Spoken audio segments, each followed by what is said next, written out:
that flows into Chenoweth Creek. And it was a Collet who had married into the Chenoweth family, a lady that married a gentleman in the Chenoweth family. So Collet Gap Run and Chenoweth Creek been what they've known as since the time, since before the Civil War. Well, was your daddy in the history a lot, or do you remember growing up and having that around you? You know, that being an interest of his, and that kind of rubbed off on you. As a child, well, as a young adult, I was very much interested in history. I knew of the wars, and the Civil War particularly. World War II, my mother's sister was an Army nurse. And now you're speaking of who I call Aunt Louise. Aunt Louise, okay, yeah. And this doesn't pertain to the Chenoweths, but I'm always proud to say that my mother died when I was very young. And World War II had just ended. And this may not be appropriate for this or not, That's fine. but I can recall as a very young child, after they had had the funeral and the burial, that they all went back to my grandparents and they had a dinner. And in my mind, I can still remember a lady coming to the front door of my grandfather's house and knocking on the door, and that was my mother's sister. And she had her military uniform on. That's been in my head ever since. That's that. And she then stayed on with us because there was no mother, and she in effect just became my mother. Yeah. And I have a sister and her too, and it's but that figure at the door, it's never left my mind, and she was a wonderful woman. Now she did after just a few years, probably before I was in junior high, she went then and took on at one of the local hospitals. Went down and got employment there, and she was kind of like a head nurse. She had a lot of experience. Yeah. And I always thought that probably being from the military and coming in, she probably made sure those nurses kept their attention on what they were doing, you know. She cracked the whip. Cracked the whip, so to speak, yeah. She was a wonderful woman. She really was. Do you recall when your mother died? I mean, or is it just you knew she was there one moment and then she wasn't the next? That is my recollection. Yeah. When we were down at the farm and the grandmothers didn't go to the funeral, they prepared the dinner. And by golly, we were all there, and I think we were just ready to sit down, and that knock came at the front door. Wow. And here was Louise, and in a military uniform. And you'd known her. I mean, you had seen her before. Do you have any? I don't know that I had. I really can't say I would have seen her before. I'm sure that I've heard them talking about her, but that was the first time I can remember. I seriously doubt it because I was too young. I see. And that would have probably been the first time I'd seen her. She lived with us and was a wonderful mother. I'm just going to turn on the overhead light because it became a little more overcast. So just put a little more light in the camera. Well, I remember Aunt Louise very fondly. I believe at some point in time, didn't my great-grandfather helped start the Presbyterian church here? Reverend Robert Scott, yes. Yeah. I have his Bible. So we have a lot of genealogy there. Mm-hmm. In fact, it's on display in this house. Reverend Robert Scott, yeah, would have, the Scotts, You keep talking. and yeah. Now, Reverend Robert Scott, is he the one that got you that small Bible that you have? It's a huge Bible. Oh. Yeah, it's a huge Bible with, and I think there's a lot of genealogy in it and things like that. It wasn't one it's one for the pulpit and not to carry. But one of those kind that. It's one you have here at the museum. Yeah. Mm-hmm. That's nice. That's good. Did you know him? Did you meet him when you were younger? Reverend Robert Scott. I can't place him. Yeah. He'd be a generation prior to what I might have remembered at best. He would have been Aunt Louise's grandfather? At least, yeah. At least, I see. Uh-huh. And so he's memorialized in the stained glass in the Presbyterian church, is he not? That's supposedly, I've always been told that when they put that memorial in the church, they had a picture of him and utilized that for the picture, the face on the body. I see.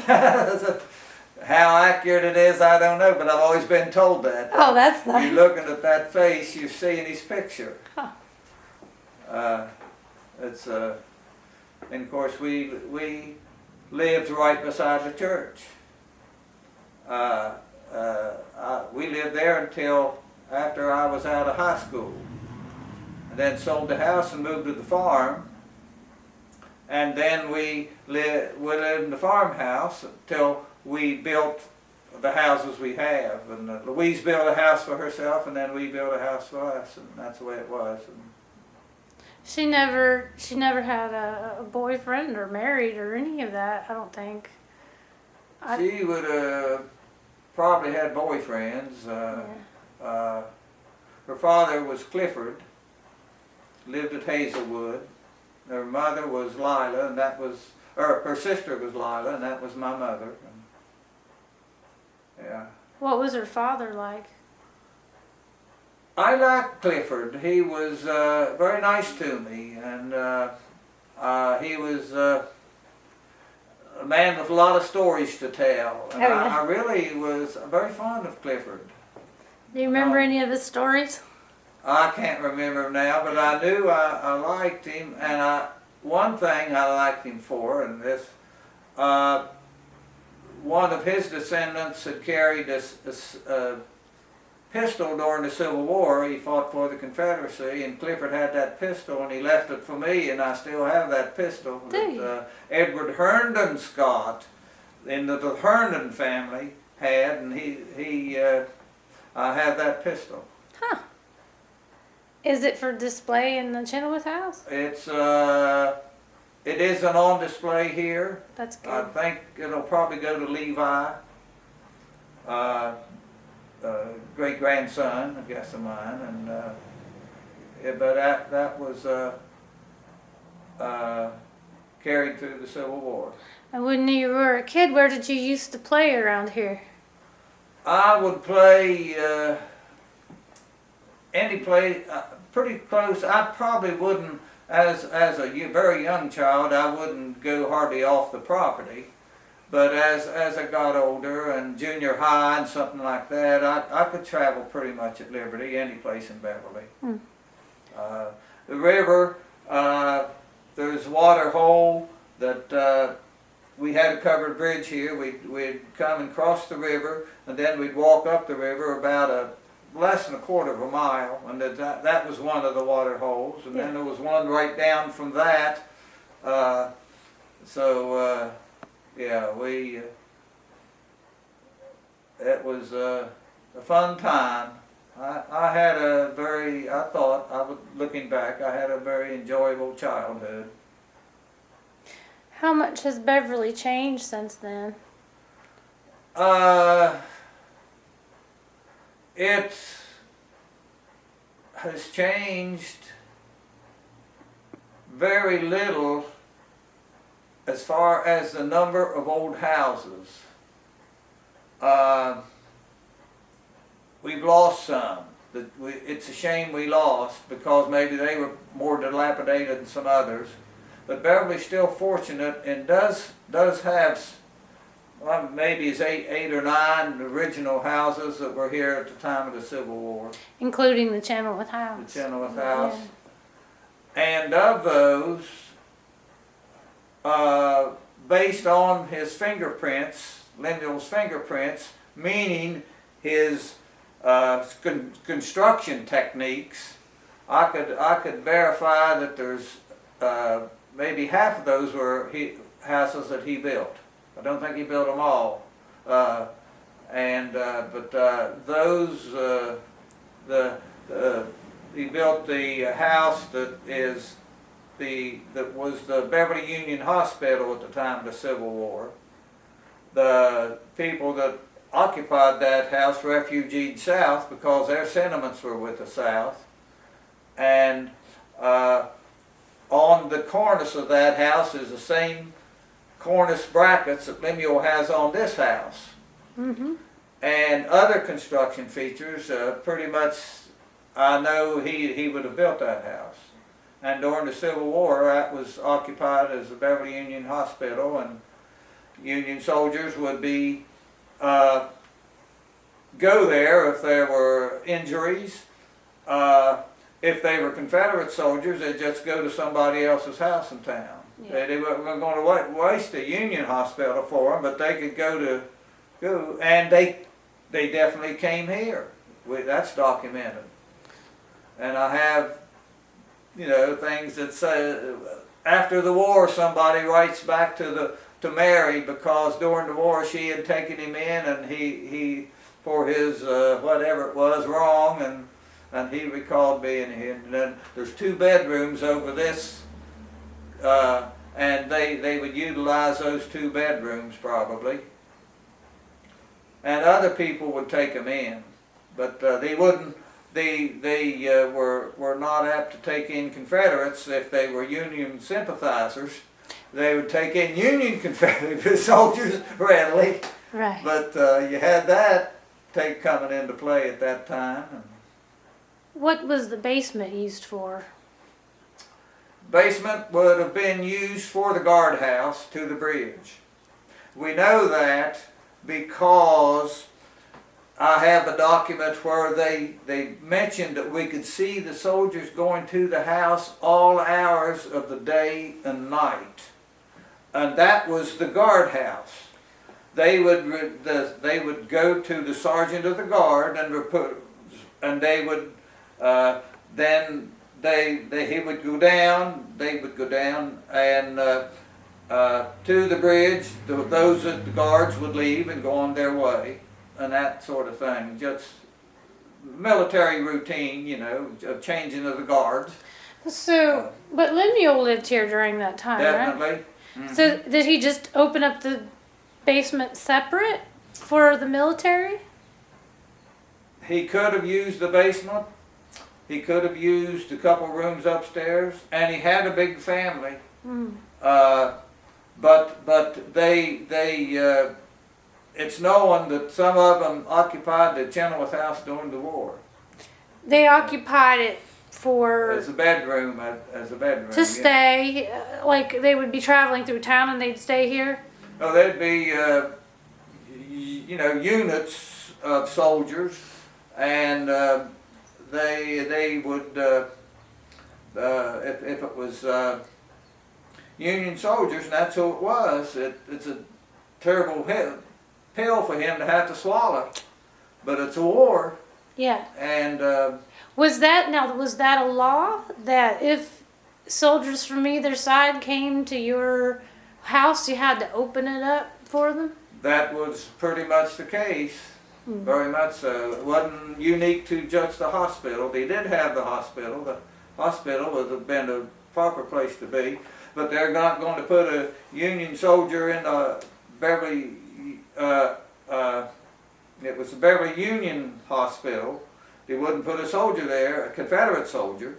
They would put them out in town if they could go. Maybe if there was room space, but there was a lot. There was the problem is keeping it unpacked during the war. So the hospital here in Beverly was Union, but Lemuel Chenoweth was Confederate, and he would have been more sympathetic to Confederates, but he domiciled Union soldiers from time to time.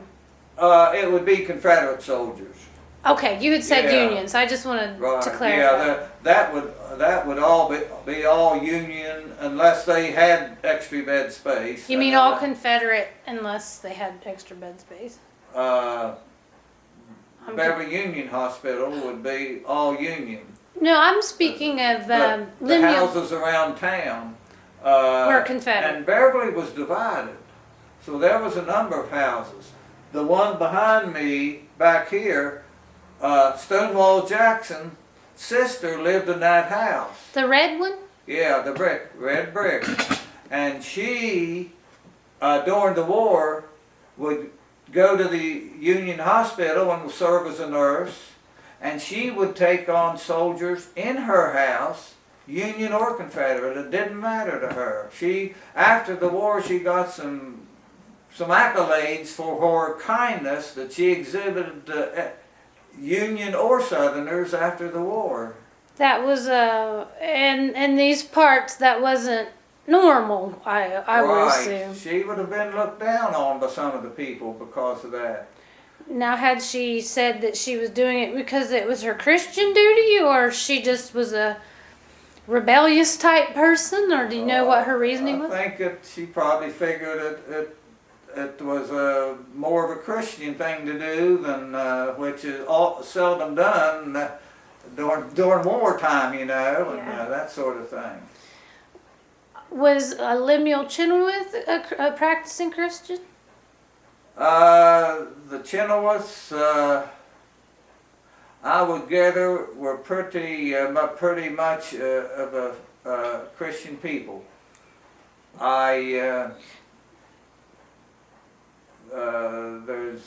Yes, I would say.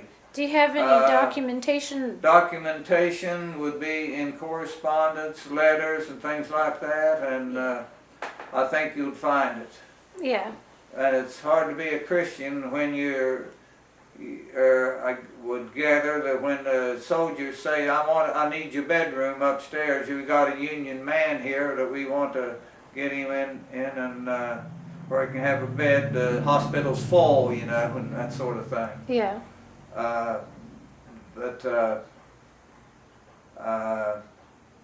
Well, it would have been more Christian for him to go, okay, I'll take care of you the same as I would a Confederate man. Mm-hmm. You know? Sure. Just to be fair, I mean, politics should not come in the way of how we treat our fellow man, but I know it did. One of the men that as I grew up, that I honored, always did think he was a wonderful man, was Chenoweth that lived up Chenoweth Creek, Loren Chenoweth. He was a carpenter, still is. I don't think he's to be so old now he couldn't work. I haven't ever heard that he's passed away, but he lived up Chenoweth Creek, but it reminds me of Lemuel because he was probably pretty good as a carpenter. Now, did he help build our house? Family? I think so. Mm-hmm. I remember his name somehow. He had a fellow that worked with him, and I know he did work on this house, and I wouldn't be surprised if it wasn't Loren to build our house. Mm-hmm. And his helper, he'd got too old, and his helper was the one that built our house. He'd worked for Loren. I see. Loren's probably passed on by now, maybe, or he'd be way certainly older. Would be, yeah. Well, what do you remember about him? Did he look like Lemuel Chenoweth in any way? Not necessarily, no. Not to my knowledge.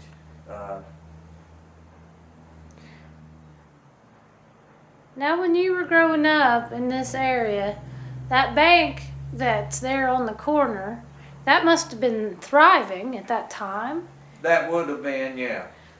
Do you have any memories of what the main street here in Beverly was like compared to that? I lived on it.